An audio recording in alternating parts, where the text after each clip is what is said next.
Live from our studios in Lincoln. 1011 News at 6 starts now. The suspect displayed a weapon and shots were fired by both the deputy and the U.S. Marshal. An officer-involved shooting just outside the Nebraska Capitol, and tonight, what happened before the shots were fired. It's our top story on 1011 News at 6. Good evening, everyone. I'm Owen Jensen. And I'm Bridget Fargen. We just learned from the Lancaster County Sheriff's Office before the 18-year-old suspect was shot, he was pointing a handgun at a deputy sheriff, and tonight he is in surgery at a Lincoln hospital. Police say a deputy sheriff and a U.S. Marshal shot Tariq Artis of Lincoln. It also says the gun Artis had was loaded with a round in the chamber. The shooting happened on the west side of the Capitol near 14th and Lincoln Mall. The initial traffic stop, where Sheriff Terry Wagner says a Lincoln police officer first recognized Artis before he took off running, happened at 12th and K Streets. Now we have team coverage on this afternoon shooting, and 1011's Josh Kellums is live near the Capitol. Josh? Bridget and Owen, I'm standing in the area right by the Capitol and just a few hundred feet from the governor's mansion where authorities shot Artis earlier this afternoon, and it all began with a traffic stop. A Lincoln police officer tried to pull a car over around 12th and K earlier today, where they say Artis jumped out the back of the vehicle and ran on foot. He was spotted a short time later near 14th and Lincoln Mall. Now again, LSO recently confirmed the handgun found near Artis was loaded, and they say he pointed it at authorities. Sheriff Terry Wagner was asked about, given the national climate surrounding officer shootings, if he had anything to say regarding the people already taking to social media questioning the use of deadly force. This was his response. It's really too early to be announcing or pronouncing or expressing opinions about right, wrong, or indifferent. It doesn't matter what color this young man was. It's a tragedy this happened. Now, we still have plenty of questions that need answering, like an exact condition update on Artis, and we still don't know many of the details in the moments leading up to the moment that he was shot. We do, however, know that at least one deputy sheriff has been put on paid administrative leave pending a formal investigation. Reporting live at the state capitol, Josh Kellums, 1011 News. All right, thank you very much, Josh. Now, we just learned tonight there will be a public forum on community policing in Nebraska, and it's all by coincidence. Yeah, after events in cities across the U.S. and the recent one here in Lincoln, the question being discussed tonight, can Lincoln and Nebraska take a leadership role as we move in this direction on community policing? Public Safety Director Tom Cassidy, NAACP President in Lincoln, Benny Shobe, and S.A. Maura James, a civil rights and criminal lawyer, will all talk and answer questions from you. If you would like to go, it starts at 7 p.m. in the 5th floor meeting room at the Lincoln Community Foundation. Now, this was a school day, obviously, and shortly after the shooting, Lincoln Public Schools briefly put 3 schools on lockout to ensure staff and student safety. The lockout applied to McPhee and Everett Elementary, as well as Park Middle School. Lockout means this. It means outside building doors are locked and no one is allowed in or out of the school. It lasted for about 30 minutes until the district determined there was no longer a perceived threat. Well, when the shooting happened, there were plenty of people in and around the Capitol. Yeah, and some heard it happen, others watched it unfold. 1011's Casey Geraldo continues our team coverage and is live with more. Casey?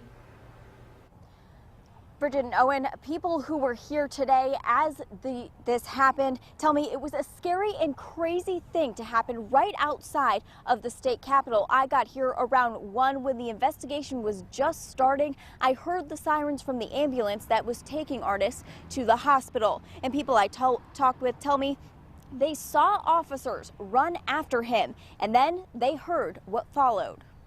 He just started bolting across the street, and it looked like he started to grab his pants like they were falling down, like he was trying to keep him up or something. And they told him to stop and get on the ground once. And I heard this rapid firing, and they said, halt. And it was all over. And I heard, freeze, freeze, freeze.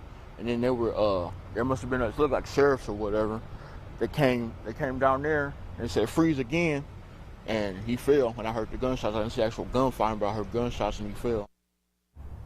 They heard those shots and say police did tell Artis to freeze at least once before the shots rang out. One witness thought Artis was just holding up his pants, but like Josh said, police confirm the man did have a gun. And of course, everything Josh and I know now is just the beginning of an investigation that deputies and police are working on, and we will bring you the latest information when it's available to us. For now, reporting outside the Capitol, Casey Geraldo, 1011 News. All right, Casey, and very luckily no innocent bystanders were hurt. Thank you very much. We'll talk to you later. Other news, this is the 3rd officer-involved shooting to happen in Lincoln in the last 16 months. On March 5th, Tyson Hubbard of Omaha was killed at Motel 6 near North 27th and Fletcher. Law enforcement officials were serving a warrant for his arrest and tried to take him into custody when he reached for a gun in his car. A deputy U.S. Marshal then fired at Hubbard. In May of 2014, Lancaster County deputies were serving a court order to evict Doug DeMood from his home near 56th and Old Cheney. Investigators say DeMood confronted deputies with a rifle. A struggle ensued, and deputies fired 5 shots, 4 of which hit DeMood. He died at the scene. So this is obviously a developing story, but if you're just joining us right now at this moment, here's what we know about this so far. Yeah, around 1 this afternoon near the Capitol, an LSO deputy sheriff and a U.S. Marshal shot 18-year-old Tariq Artis after investigators say he took off running after a traffic stop. Lancaster County Sheriff Terry Wagner says Artis had a loaded handgun and pointed it at officers. Artis did undergo surgery at the hospital. We'll have much more on this developing story tonight on 1011 News at 10 and, of course, on our 1011 mobile app. Well, in other news today, police are calling this crime a trend after another ATM was stolen in the capital city earlier this morning. Yeah, take a look at this. This was the scene at Walgreens on South 70th near Pioneers around 2 in the morning. Police say 3 suspects in a white van drove through the front of the store. Once inside, they loaded the ATM on a van and drove northbound. They have no suspect description at this time. Officers say this is the 4th ATM stolen from a Lincoln business in 2015. It seems like we are having a rash of these burglaries, if you will. It's not a theft that we've seen over the past several years. We had about the same number last year, but prior to that, it was very rare. The previous ATM thefts occurred at the Isles Pub and Pizza in April, Momo's Pizza in June, and Rock Stop and Shop in July. Police believe all 3 burglaries could be connected, and all the damage from the burglary this morning estimated at $10,000. Well, if you need to register to vote or update your voter registration records, that process just got a lot easier. This is the first step of the online voter registration for voting in Nebraska. The website can be accessed from a computer, tablet, or smartphone. Nebraska is the 24th state to adopt online voter registration, and Secretary of State John Gale says this website is a much more secure way to protect your personal information while registering, and it will save voters time and money. Quite a welcome for the Pontiff as the Holy Father landed in the U.S. today. Pope Francis got a rock star welcome. Crowds at Andrews Air Force Base cheered as the Pope's plane touched down. He was greeted by President Obama and his family.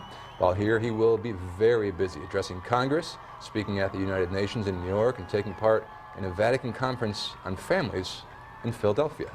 Well, Marie Coffey started playing the piano 91 years ago. I started when I was about 4. My mother just wanted to get me started on piano, and all the other kids would be out playing, and I'd be sitting at the piano practicing. And it was a sad time. But Marie and all of McCook are very happy this terrific teacher stuck with it. Coming up, our Lance Schwartz has the story. How does Skyview go? Tomorrow's the first day of fall. Will it feel like the first day of fall? Ken's back to answer that in a moment. Now your diary.